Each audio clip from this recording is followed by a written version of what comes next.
सातवीं JPSC PT परीक्षा परिणाम को रद्द करने की मांग को लेकर छात्रों का आंदोलन जारी है और दूसरी तरफ दो छात्र जो हैं वो अनशन पर बैठ गए हैं और इन लोगों ने साफ तौर पर ये संकेत दिए हैं कि जब तक पीटी परीक्षा परिणाम को रद्द नहीं किया जाता तब तक उनका अनशन जो है वो जारी रहेगा।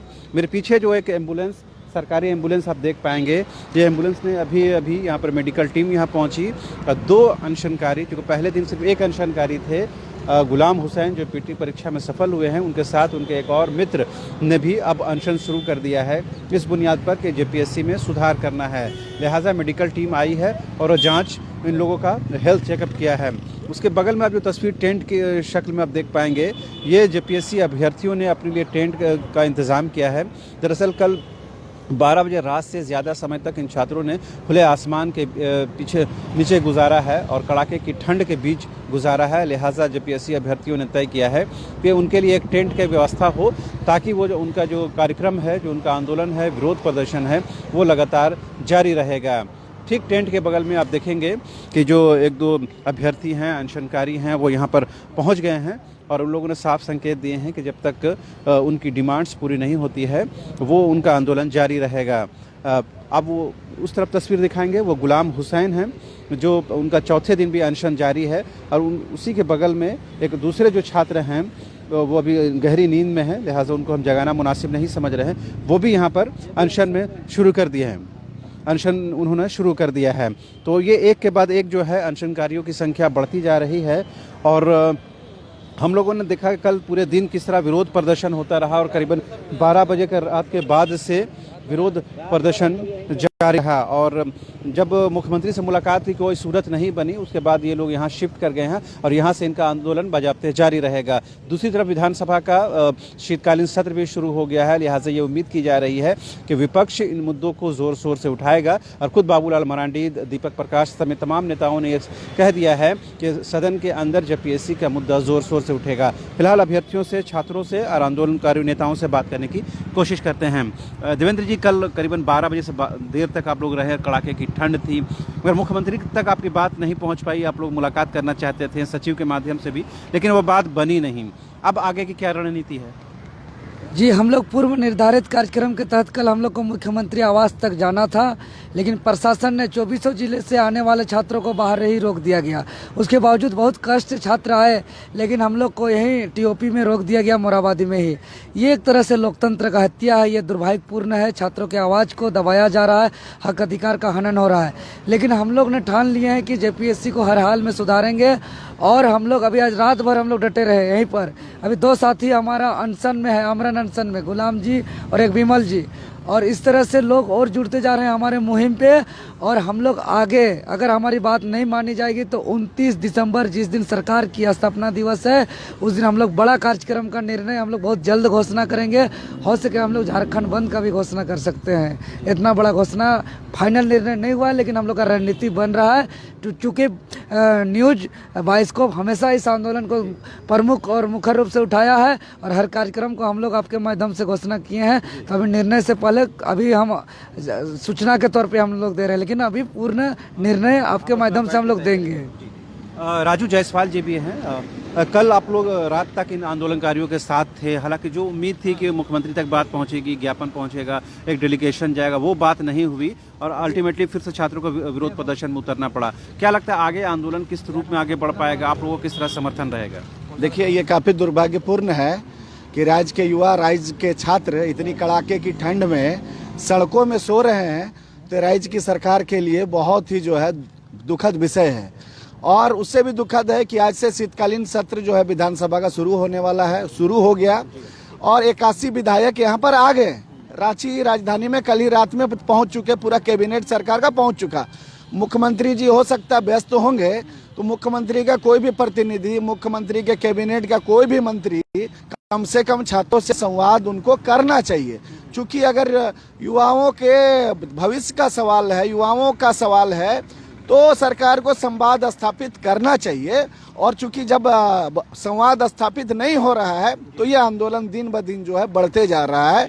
हम कहना चाहेंगे माननीय मुख्यमंत्री जी से कि आप भी युवा हैं और आपके प्रति लोगों का बहुत ही एक आशा उम्मीद था लेकिन उस आशा उम्मीद में आप खरा नहीं उतर रहे हैं। आपको निश्चित तौर पर अब बड़ा दिल दिखाते हुए, चूंकि पीटी की परीक्षा का रिजल्ट हम लोग रद्द करने का मांग कर रहे हैं, तो और पीटी की परीक्षा का परीक्षाफल काफ़ी त्रुटिपूर्ण है, तो तत्काल सरकार को जो है परीक्षाफल रद्द करते हुए और ऐसे व्यक्ति को चेयरमैन के पद पर बैठाए हैं जिनके ऊपर 196 करोड़ के घोटाले का आरोप है, वैसे व्यक्ति को तत्काल बर्खास्त करना चाहिए और इस पूरे मामले की जो है सीबीआई या उच्च स्तरीय जांच करनी चाहिए। और जो भी दोषी है, कोई भी दोषी व्यक्ति है, तो वो कानून से बचना नहीं चाहिए, उसको जेल भेजा जाना चाहिए, क्योंकि 5 लाख युवाओं का, 5 लाख छात्रों के भविष्य का सवाल है। अभी मेडिकल टीम आई थी, कल भी मेडिकल टीम आई थी, अभी मेडिकल टीम ने जांच किया, क्या कुछ उन्होंने बताया? इनका टेम्परेचर गिर चुका है और शायद प्रेशर भी लो हो चुका है, तो हम लोग सोच रहे हैं कि 1-2 सलाइन या विटामिन इनको चढ़वा दिया जाए तत्काल। तो क्या वो हॉस्पिटल ले जाने के पक्ष में है, आप लोग उसके पक्ष में है? हम लोग हॉस्पिटल ले जाने के पक्ष में है, सदर जी, उनका डिमांड है कि रिम्स ले जाया जाए। आप लोग रिम्स ले जाना नहीं नहीं, तो हमने फ़ोन किया था, कॉल किया था मजिस्ट्रेट साहब को भी, तो हम लोग सदर ले जाना चाह रहे हैं। क्या मतलब रिम्स ले जाने में क्या डर भय है आप लोगों को? रिम्स देखिए, इस राज्य का सबसे बड़ा अस्पताल है, आप जान रहे हैं, वहाँ ना जाने कितने मरीज पड़े हुए हैं और कितने मरीज और पड़े हुए रहेंगे, उसका कोई ध्यान दे पाता है। तो नज़दीक हमारा सदर रहेगा, हम लोग का डिमांड यही है कि सदर ले जाया जाए। हम मुख्यमंत्री से यही गुहार है, कम से कम आप फ़ोन उठाइए, संवाद नहीं कीजिएगा तो कम से कम हमारा एक बार कॉल उठा लीजिए। कॉल पर भी कोई जवाब नहीं दे पा रहे हैं प्रत्यक्ष रूप से। इसी के कंधा पर हाथ रख के वो आगे बढ़े हैं, अनशन तोड़वाने के लिए आए थे। जब लास्ट टाइम ये अनशन कर रहा था, 17 दिन तक था, तो कहीं ना कहीं न्याय का हम लोग उम्मीद लगा के रखे हैं उनसे। बड़े भाई कहते हैं तो उसका फ़र्ज भी निभाए वो। आप लोग भी कल जमे हुए थे और आंदोलन में साथ दे रहे थे, लग रहा कि ये आंदोलन और लंबा खींचना पड़ेगा क्योंकि सरकार तो सुन नहीं रही है। बिल्कुल, ये जो सरकार है, आप खुद देख रहे हैं, लगातार आप कवरेज कर रहे हैं, जिस मुद्दे के साथ, जिस वादा के साथ इस सरकार में आई थी, और सरकार बनते ही यही मोरहाबादी मैदान है जहाँ पर 29 दिसंबर को बोले थे हमारी सरकार बन गई।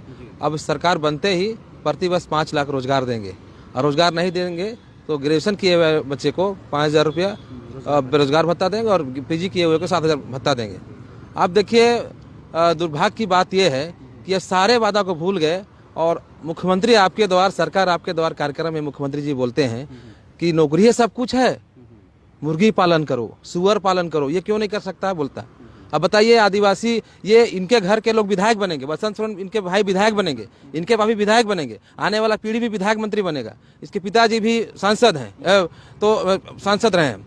तो मेरा कहने मतलब, इनका आदिवासी, इनका परिवार विधायक बनेंगे, इनके परिवार मुख्यमंत्री बनेंगे, इनके परिवार मंत्री बनेंगे, और आदिवासी और मूलवासी भाई को कहते हैं मुर्गी बेचो। तो मेरा कहना है, बसंत सोरेन जी को इस्तीफा दिलवाइए और मुर्गी का फार्म उसको खुलवाइए। तो आपने सुना किस तरह से जो अभ्यर्थी हैं, आंदोलनकारी नेता हैं, और एक बार फिर से गुलाम की तस्वीर आपको दिखाना चाहेंगे। जैसा भी मेडिकल टीम ने उनकी जांच की है और ये पता चला है कि उनका जो टेम्परेचर है वो लो हो गया है और बीपी भी डाउन हो गया है। क्या गुलाम जी आप बात करने की स्थिति में हैं तो बताइए कि ये चौथा दिन आपका अनशन है और आपकी तबीयत दिन ब दिन बिगड़ते जा रही है, तो आप हॉस्पिटल जाने के पक्ष में हैं या यहीं सलाइन चढ़ाया जाए? देखिए, यहाँ पे सलाइन चढ़ाने के लिए हमने यहीं भी कहा है, लेकिन ये बोल रहे हैं कि आप अगर यहाँ चढ़ाइएगा तो ये अनऑथराइज्ड है, आपके ऊपर एफआईआर हो जाएगा। अच्छा, तो ऐसी बातें बोल रहे हैं। जो मरने के लिए बैठा है उसके ऊपर भी ये लोग एफआईआर करेंगे। तो बताइए कि हम किस बात से डरे हैं। बोलती है अनऑथराइज्ड रूप से आप यहाँ बैठे हैं, इसलिए आपको इस तरह का चीज़ नहीं मिलेगा यहाँ पे। तो ये देखिए, कर्मा उरांव जी भी आ गए हैं और बीपीएससी के पूर्व सदस्य हैं, शिक्षाविद हैं, नून है झारखंड में। ये कोई पहचान के मोहताज नहीं है। कर्मा उरांव जी, कल 12 बजे रात तक ये छात्र इसी कड़ाके की ठंड में जमे रहे। मुख्यमंत्री की तरफ से कोई संवाद नहीं हो चुका, ठीक है। अब यह है कि 2 छात्र जो हैं वो अनशन इनको चल रहा है, दूसरी तरफ शीतकालीन सत्र शुरू हो गया है। कैसे बीच का रास्ता निकलता है वो दिख रहा है। ये अत्यंत दुखद पक्ष है सरकार की ओर से। राज्य का युवा कल भविष्य होगा, उसके प्रति संवेदनशील नहीं है, तो ये तो बड़ा दुखद बात है। और जो बातें सामने आई वो जगजाहिर है। पूरे राज्य में इसके संबंध में जो परिस्थितियाँ आज के डेट में उभर के आई है, वो निसंदेह बहुत ही गड़बड़ है। माननीय मुख्यमंत्री जी इतना बहरा होंगे, अंधा होंगे, इसका हमको उम्मीद नहीं था। लेकिन जो हालात है सर्वत्र बनते जा रही है, न केवल जेपीएससी मामले में, अन्य मामले में भी बहुत दुखद परिस्थिति उभर के सामने आई है। 2 साल पूरे होने जा रहे हैं 29 दिसंबर को। सरकार जश्न की तैयारी कर रही है। दूसरी तरफ महाधिवेशन है झामुमो का, उसकी भी जोर शोर से तैयारी चल रही है। सरकार अपनी लय में काम कर रही है, अपने तरीके से चाल चल रही है, लेकिन जो अभ्यर्थियों की बात है वहाँ तक पहुँच नहीं पा रही है, यह सरकार सुनना नहीं चाह रही है। नहीं, अभ्यर्थियों की बात सब जगह सुनी जा रही है। सुनने वाला नहीं रहेगा तो कैसे होगा? राज्यपाल महोदय ने सुना, आम जनता सुन रही है, सारे राज्य के लोग सुन रहे हैं, सारे लोग चिंतित हैं। और बच्चों का भविष्य के लिए कौन चिंतित नहीं रहेगा? राज्य का संवैधानिक संस्था जेपीएससी, जिसको शुचिता पर ध्यान देना चाहिए, पवित्रता पर ध्यान देना चाहिए, संवैधानिक अधिकारों पर ध्यान देना चाहिए, परीक्षा संचालन में तमाम सावधानियां बरतनी चाहिए, नहीं बरत के जो हालात बनी है इसके लिए कौन जिम्मेदार है? ये तो सब जान रहा है, लेकिन थेथर का कोई मतलब होता है? हम लोग ने एडवाइस किया है कि आप जेपीएससी के अध्यक्ष को हम लोग एडवाइस किया है कि आप स्वच्छता के लिए, इनकी विश्वसनीयता के लिए आप इस पर रिजाइन कीजिए और नया गठन कीजिए, ताकि एक ऐसा माहौल बने ताकि राज्य के करोड़ों लोग के बाल बच्चे यहाँ पर पढ़ रहे हैं, जो अभ्यर्थी हैं, इनमें रोजगार की संवेदनशीलता का अपने संचालन किया जाता है, वहाँ को आपको सुरक्षित रखना चाहिए। अच्छा, इन आंदोलनकारी छात्रों को आपकी ओर से क्या दिशा निर्देश होगा, क्या गाइडेंस होगा ताकि ये जो अपने लक्ष्य को अचीव कर पाएं? देखिए, ये मामला केवल छात्रों का नहीं है, अभ्यर्थियों का नहीं है, ये मामला समाज का है, ये सोसाइटी का है, राज्य का है।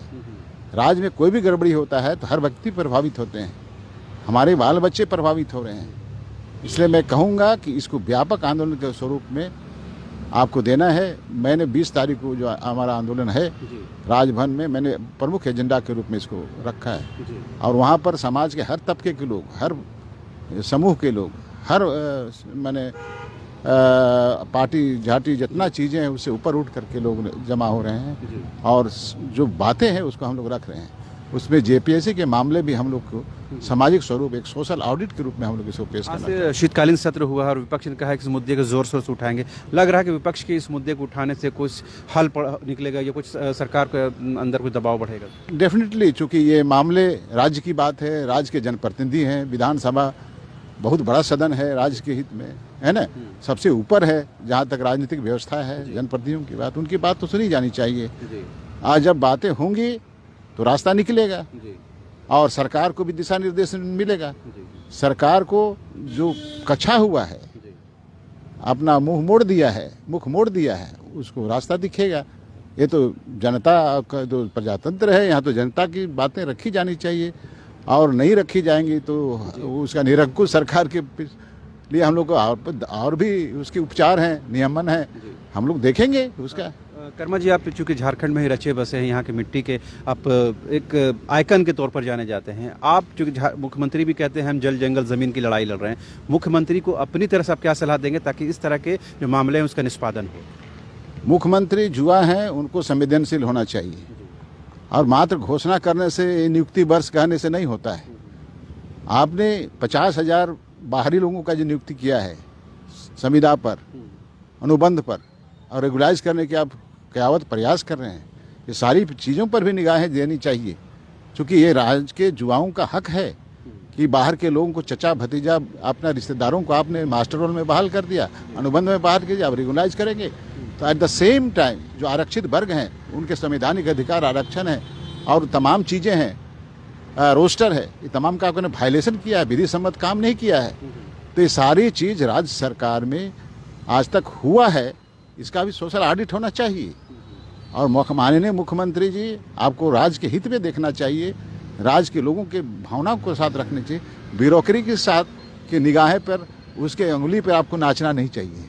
आप, हमको लगता है माननीय मुख्यमंत्री जी यहाँ के झारखंड के में सब क्षेत्र में फेल हो रहे हैं। आपको भ्रष्टाचार पांव से लेकर सिर तक है, प्रखंड से लेकर राज्य के सचिवालय तक है, शासन में भी है, प्रशासन में भी, और यहाँ के लोगों के ऐसा लगता है कि जेब कतरे की भांति लोग लूट रहे हैं। तो ये सारे चीज़ क्या ये हालात बनते जा रहे हैं पूरे राज्य में। ये राज्य इसके लिए नहीं बना, राज यहाँ के नौकरी पेशा रोजगार तमाम चीज़ में यहाँ के लोग काबिज हों, इसके लिए बना। एक स्वच्छ झारखंड की कल्पना थी जिसमें भ्रष्टाचार ना हो, ये अनियमितता न हो, तमाम चीज़ें नहीं हो। लेकिन आज क्या हो रहा है? लूट ही लूट है। हमने तो देखा, हम जानते हैं, सब कोई जानता है, लेकिन शुतुरमुर्ग के चाहे मूर्ख को छुपा दिया, कोई बोलता नहीं है। शीर्ष से पांव तक, शासन से शीर्ष के लोग से लेकर आज तक झारखंड में जितना हालातें बनी है, आप भी जानते हैं, पत्रकार भी जानते हैं। आप भ्रष्टाचार का ऐसा आलम है कि लूट के सिवा बाजार किसी का गर्म नहीं। तो आपने सुना कर्मा उरांव जी ने साफ तौर पर कहा कि जो झारखंड की हेमंत सोरेन सरकार में लूट का बाजार गर्म है। सिर के बाल से लेकर के पांव के नाखून तक जो भ्रष्टाचार का बोलबाला है, करप्शन का बोलबाला है। उन्होंने मुख्यमंत्री को सलाह दी कि जिस कमिटमेंट के साथ, जिस वादे के साथ आपने यह झारखंड में सरकार का गठन किया है, उस वादे को पूरा करें। साथ ही उन्होंने ये भी कहा कि मुख्यमंत्री हेमंत सोरेन को ब्यूरोक्रेसी के हाथों नहीं खेलना चाहिए, उनके इशारे पर काम नहीं करना चाहिए, बल्कि यहाँ के जल जंगल ज़मीन के वादे के साथ जो काम करना चाहिए उसी को धरातल पर उतारने की ज़रूरत है। साथ ही उन्होंने छात्रों को भी ये कहा कि ये आंदोलन व्यापक जाएगा, आगे बढ़ेगा, लिहाजा उसके लिए वो तैयार हैं। कैमरा पर्सन हृदय के साथ रांची से न्यूज़ बाइस्कोप के लिए शहनवाज।